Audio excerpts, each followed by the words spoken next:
20 kilometre ಉಲ್ಲಂಕಲ್ ಗ್ರಾಮದಿಂದ ಇಲ್ಲಿ ತನಕ 20 ಕಿಲೋಮೀಟ್ರು.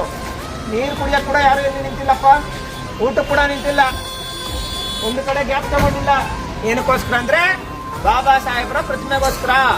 ಇದು ನಡೀತಾ ಇರುವಂತದ್ದು ಕೋಲಾರ ಜಿಲ್ಲೆಯಲ್ಲಿ, ಹೋರಾಟಗಳು ಹುಟ್ಟೂರಾಗಿರೋಂಥ ಕೋಲಾರ ಜಿಲ್ಲೆಯಲ್ಲಿ ನಡೀತಾ ಇರೋದಕ್ಕೋಸ್ಕರ, ಬಾಬಾ ಸಾಹೇಬ್ರ ಪ್ರತಿಮೆಗೋಸ್ಕರ. ಆಪೋಸಿಟ್ ಬೇರೆ ಸಮುದಾಯದವ್ರು ಮಾತಾಡ್ತಾ ಇರೋಂಥದ್ದು ಏನ್ ಗೊತ್ತಾ, ನಾವು 4-5 ಸಮುದಾಯದವ್ರು ಇದೀವಿ. ಬೆಳಗ್ಗೆ ಹೋದಾಗ ಅಂಬೇಡ್ಕರ್ ಅವ್ರ ಮುಖ ನೋಡ್ಕೊಂಡು ಹೋಗ್ಬೇಕಾ ನಾವು?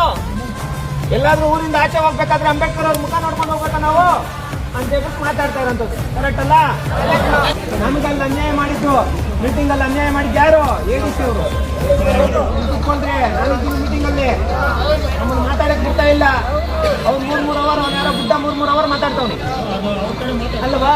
ನಮ್ಮನ್ನು ಮಾತಾಡಕ್ಕೆ ಬಿಡ್ತಾ ಇಲ್ಲ. ಅಲ್ಲಿಗೆ ಅರ್ಥ ಏನು? ಎಷ್ಟೆಷ್ಟು ದುಡ್ಡು ಶಾಮೀಲಾಗಿದ್ದಾರೆ. ಬಾಬಾ ಸಾಹೇಬ್ರ ವಿರೋಧ ಮಾಡೋಂಥ ಕೆಲಸ ಏನು? ಇವತ್ತು ನೀವು ಅಪರ ಜಿಲ್ಲಾಧಿಕಾರಿಗಳಾಗಿ ಸಂಬಳ ತಗೊಂತಾ ಇದ್ದೀರಂದ್ರೆ ಅದಕ್ಕೆ ಕಾರಣ ಬಾಬಾ ಸಾಹೇಬ್ ಡಾಕ್ಟರ್ BR ಅಂಬೇಡ್ಕರ್ ಅವರು. ಇವತ್ತು ಕೋಲಾರ ಜಿಲ್ಲೆ ಆಗ್ಬೋದು, ಭಾರತ ದೇಶ ಆಗ್ಬೋದು, ಕರ್ನಾಟಕ ರಾಜ್ಯ ಆಗ್ಬೋದು ನಡೀತಾ ಇದೆ ಅಂದ್ರೆ ಬಾಬಾ ಸಾಹೇಬ್ ಡಾಕ್ಟರ್ BR ಅಂಬೇಡ್ಕರ್ ಅವರಿಂದ. ಉಲ್ಲಂಕಲ್ಲು ಗ್ರಾಮ ನಡೀತೈತೆ ಅಂದ್ರೆ ಬಾಬಾ ಸಾಹೇಬ್ ಡಾಕ್ಟರ್ BR ಅಂಬೇಡ್ಕರ್ ಅವರಿಂದ.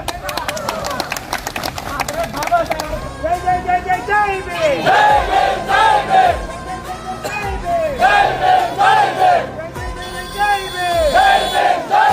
ಮಾವೋವಾದಿ ಶಕ್ತಿಗಳೇನ್ ಮಾಡುತ್ತಂದ್ರೆ ಊರು ಎಂಟ್ರೆನ್ಸ್ ಎಲ್ಲ ಆಗ್ಬಿಡ್ತಿದ್ದು ಈ ಜಾಗದಲ್ಲಿ ಕೊಡೋದು ಬೇಡ ಅಂತ ಹೇಳ್ಬಿಟ್ಟು ಅಡ್ಡಿ ಮಾಡಿ, ಅಂದ್ರೆ ರೆಸರ್ವೇಷನ್ ಆಗಿರೋದು ಜಾಗ ಅದನ್ನ ಅಡ್ಡಿ ಮಾಡಿ ಈ ಜಾಗ ಬೇಡ ಅಂತ ಹೇಳ್ಬಿಟ್ಟು ಹೇಳ್ತಾರೆ. ಆ ಮಾತುಗಳನ್ನ ಇಲ್ಲಿರೋಂಥ ಉಲ್ಲಂಕಲ್ಲು ಗ್ರಾಮಸ್ಥರಿಗೆಲ್ಲ ತಿಳಿಸಿರುವಂಥದ್ದು ನಡೆದಿದೆ. ಅಂದರೆ ಅವ್ರಿಗೇನಂದ್ರೆ ಎಲ್ಲ ಒಂದು ಕಡೆ ಮನೋಭಾವನೆ, ಅಂಬೇಡ್ಕರ್ ಅವ್ರ ಮುಖ ನೋಡ್ಕೊಂಡು ಹೋಗಬಾರ್ದು, ಬೇರೆ ಸ್ಪಂದನೆ ಅವರು ಈ ಥರ ಒಂದು ಇದರಲ್ಲಿದ್ದಾರೆ. ಗ್ರಾಮಗಳಲ್ಲಿ ಸಿಕ್ಕೋದೇ ನಾವು 5 ರೂಪಾಯಿ ಜಾಗ, 10 ಜಾಗ ಸರ್. ಸಮುದಾಯ ಭವನದ ಮುಂದೆ ಇದೆ ಸರ್. ಸಮುದಾಯ ಭವನ ಯಾವಾಗಾದರೂ ಇಂಪ್ರೂವ್ ಹಾಕೊಳ್ಳಿ. ಸಮುದಾಯ ಭವನದ ಮುಂದೆ ಏನು PO ಸಮ್ಮುಖದಲ್ಲಿ ಎಲ್ಲ ಸಮುದಾಯದವರು ಸೇರಿ ಏನು ರೆಸರ್ವೇಷನ್ ಮಾಡಿದ್ದಾರೆ ಜಾಗ, ಆ ಜಾಗನ ಗುರುತು ಮಾಡಿಕೊಡ್ಬೇಕು ಅನ್ನೋದು ನಮ್ಮ ಒಂದು ಇದು ಸರ್. ಅಪ್ಪ ಉಲ್ಲಂಕಲ್ಲು ಗ್ರಾಮದಿಂದ ಇಲ್ಲಿಗೆ 20 ಕಿಲೋಮೀಟರ್ ಆಗುತ್ತೆ ಸರ್. ಅಲ್ಲಿಂದ ನೋಡಿ ಸರ್, ಇದಕ್ಕೂ ಗಾಯಿಲ್ಲ ಸರ್. ಅಲ್ಲಿರುತ್ತೆ ಒಳ್ಳೆಯದು ಬಂದ್ಬಿಟ್ಟು ಅಲ್ಲಿಂದ ನಾನು ಸ್ವಲ್ಪ ಊಟ ಇನ್ನೂ ಯಾರು ಮಾಡ್ತೀರಾ ಇಲ್ಲಿಂದ ನಡ್ಕೊಂಡು ಬಂದಿದ್ದೀವಿ. ದಯವಿಟ್ಟು ನಾವು ಹೋರಾಟಕ್ಕೆ ನೀವು ಬರ್ತಾರೆ, ಅದಕ್ಕೆ ನಾನು ಕೂಡ ದಯವಿಟ್ಟು ಸರ್ ಬಂದರೆ ಇಷ್ಟು ಜನ ಬಡವರು ಮಾಡಿರೋಂಥ ಒಂದು ಹೋರಾಟಕ್ಕೆ ನ್ಯಾಯ